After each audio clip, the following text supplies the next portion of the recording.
We will be getting a better grip on where this economy is headed with this week's data, including the all-important jobs report that is going to be out on Friday. Joining me now is Dean Mackey. He's a Barclays Capital chief U.S. economist and also a Bloomberg Best on the economy. Dean, of course, always great to have you, and we usually have you on Jobs Day.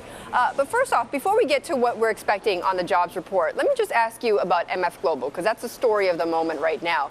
We know it's a relatively small, compared to other big Wall Street firms, brokerage firm, but could its possible bankruptcy, restructuring, whatever you want to call it, have any type of impact on the U.S. economy?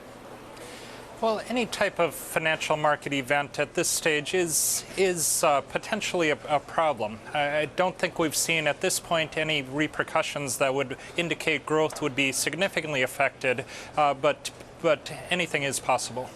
I mean, it could essentially feed over into fears about other firms, right, and their exposure.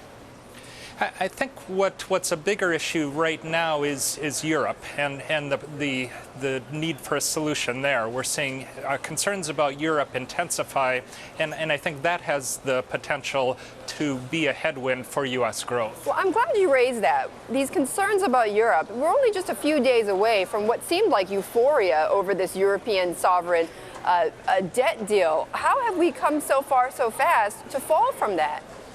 I think what you're seeing, the initial reaction was the relief that a deal was reached.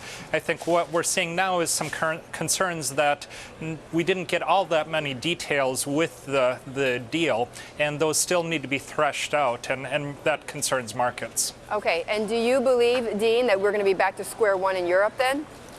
We think that policymakers will ultimately get to a solution that is reassuring to markets. It's not going to be an easy process. It will be very bumpy, but we think the alternative is such a negative scenario that policymakers ultimately will come to such a deal. Okay. All right. Well, putting all this in context, Dean, and getting back to the United States here then, we've got a couple of events going on this week. I want to first talk about the Fed meeting, which starts tomorrow.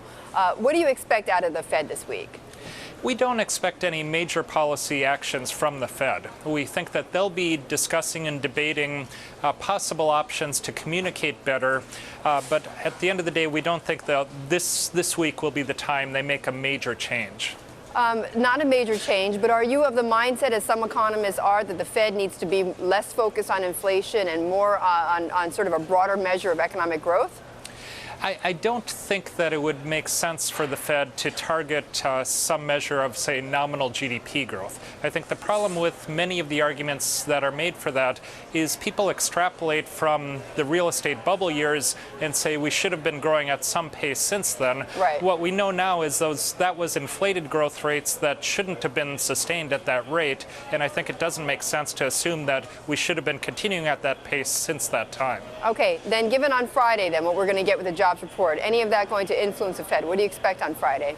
We're looking for numbers very similar to last month's, 100,000 on the headline, 125 on the private side, 9.1% on the unemployment rate. This would reflect a step up in trend, though, because last month's numbers were boosted by a special factor, and that was the end of the Verizon strike, which boosted job growth by about 45,000. So we don't have that boost, but we think we'll have a similar pace of job growth. But Dean, we're getting through our earnings season. Companies seem to be doing better than expected. Why aren't we seeing this bump in hiring yet, though?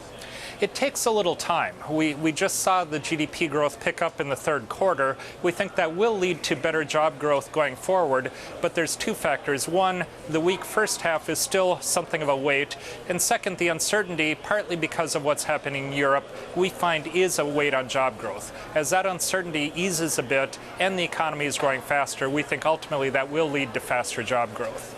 Dean, good to see you again. Dean Mackey of Barclays Capital.